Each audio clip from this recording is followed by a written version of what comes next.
marriage is hard. Did you know marriage was gonna be hard? Yes. Never thought it was gonna be hard. But guess what? Never ends now.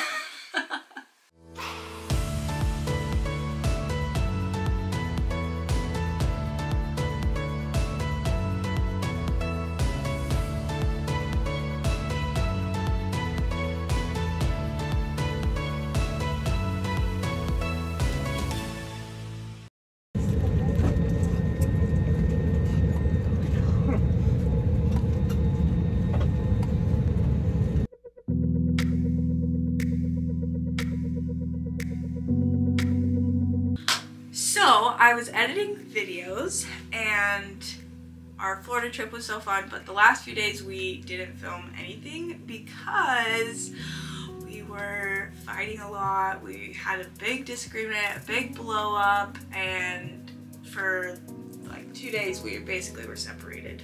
We've been working so hard the past few weeks trying to overcome bad habits and to correct things that we've done to each other. And so we want to share those things that we've been doing with you guys to hopefully help other people that have been in our situation. When you're in a marriage, you're not the same person, but your responsibility is to put your best foot forward. Like, you bring all of the things that you think are good about you and put them on the table, and they take all of the things that they think are good about them and put on the table, and you build the best thing that you can. And we all have shortcomings, and sometimes those shortcomings get in the way, and that's your responsibility as a partner in the marriage to fix those things. Like Aspen said, I am not a very emotional person. I'm not a very affectionate person. Aspen is someone who needs a lot of affection. So that's a shortcoming that I have, right? But that's not Aspen's job to get that out of me or change that about me. It's my job to say, okay, I need to speak to my wife in the language that she understands so that she can be uplifted and full. I just want to start by saying the thing that helped us the most was when we stopped turning to the other to fix our problem. Because a lot of times I would be like, Drake, if you would just do this, then I would be happy. And he'd be like, Aspen, if you would just do this, then I would be happy. And obviously that is putting our emotional responsibility on each other. And so when we stepped back and we're like, okay, you own you, you fix you, I own me, and I fix me, that's when our marriage was like the happiest it's ever been. Because I wasn't trying to control him, he wasn't trying to control me, I was controlling myself and living in an environment that we are creating together. Don't involve family. Like, how do I say this? Go to your family if you need help. Like, I don't want anybody who's in an abusive relationship or a toxic relationship to feel like they're trapped and they can't get help from family. So I'm not saying that. What I'm saying is we were fighting, and instead of coming together and talking it out, he called his family, I called my family, I explained my part, he explained his part. Then it was like we were battling and like gathering up the troops. We're like, okay, this is my team, that's your team, let's fight head on, you know? That was not helpful, and that just like then leaves biases on each other's families, like different ways they're gonna see your spouse. I'm gonna jump in on this one because this is really, really important. Rallying the troops is the big no-no there. I totally did 100% called my family and expressed my frustrations and those types of things. And it's a fine line because your family is an amazing resource. Yeah. If they are people that can, well, your family is an amazing resource. Let's leave it at that. But you can't go and say, look at this person and all the things that they're doing. Yeah. That's when you rally the troops. Exactly. You have to be like, okay, here's the situation that I am in. What do I do? Yes. You have to keep it on you because it's really easy to go to other people and try to feel justified, like, they hurt me, you know, and obviously they're your family, so they're gonna love you and want to help you, and so they're gonna take your side because you're presenting only your side. So my advice is, like, don't go to your family at all if like you can resolve it together. remember your autonomy in these things. I don't work the same way Aspen does. My brain doesn't work the same way. I don't have her thoughts that cause her emotions like that.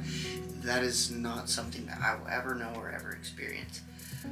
So it's very important for you, or in the case that we're talking about, it's very important for me to hold true to what I want. If I'm feeling mad, I'm feeling mad because I'm choosing to feel mad, or I'm feeling upset because I'm choosing to feel upset.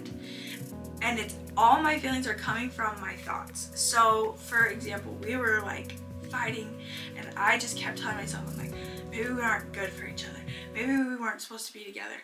Maybe all this stuff. Maybe we should get divorced. Like, I'm thinking all of this. So then I'm feeling sad and angry and upset and scared.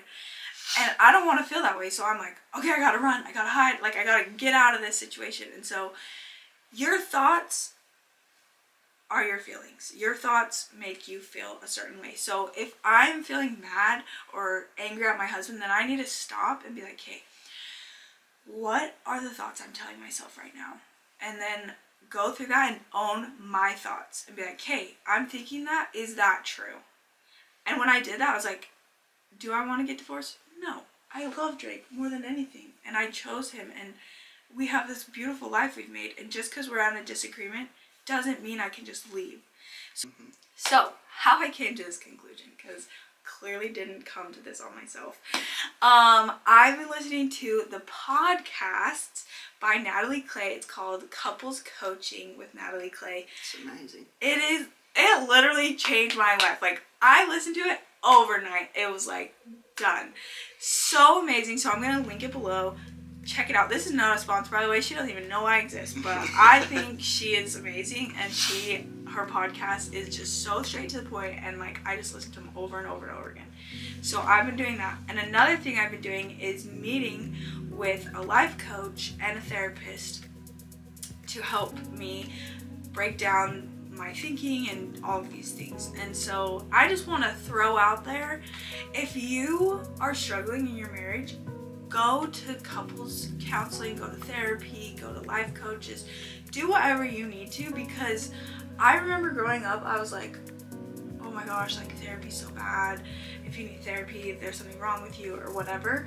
And I remember like people would talk and be like, oh, did you hear so-and-so? They're going to see a couples therapist. Like, they're already struggling. Let me tell you something. Marriage is hard and you're all gonna struggle. And if you're not, then you're not being honest. Another thing that we've been implementing these past few weeks to help strengthen our marriage is weekly date nights. And it could be, I guess it doesn't have to be the night, just like weekly time that we can spend together. So Drake's home for a few hours before he has to go back to school. So we're gonna ride our new e-bike. Here it is. Hey Bike sent us this, and it is the coolest thing I've ever seen. It was a lot easier to build than I thought too. Oh, so easy to assemble. You put like a tire and the handlebars on. Yeah, literally. So amazing. So let's go take it for a spin. Let's do it.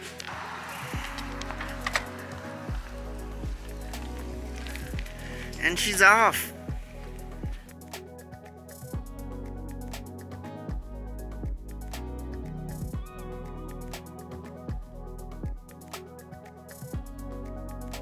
Alright, this is so fun. Drake's gonna take a turn next while I take Granny.